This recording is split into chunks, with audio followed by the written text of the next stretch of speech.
District 155's Made in Your Own Backyard event offers students across the district an opportunity to explore careers at local manufacturing companies in McHenry County. I wanted to attend it because I wanted to see if I wanted to be an engineer.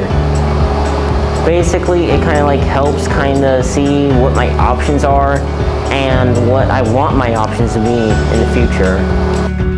District 155 partnered with 4 local companies, Fabrik, Kinematics, Proampac, and Swiss Automation, to offer this event for free.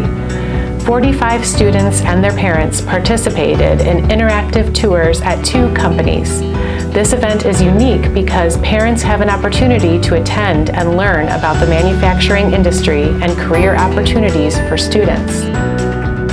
I attended with my dad. He thought it was really cool too. We both liked that stuff. It was cool, again, just seeing how you can put anything that comes to your mind, you can just make it happen. We believe events like this one align with our mission, for our students to enter with promise and leave with purpose.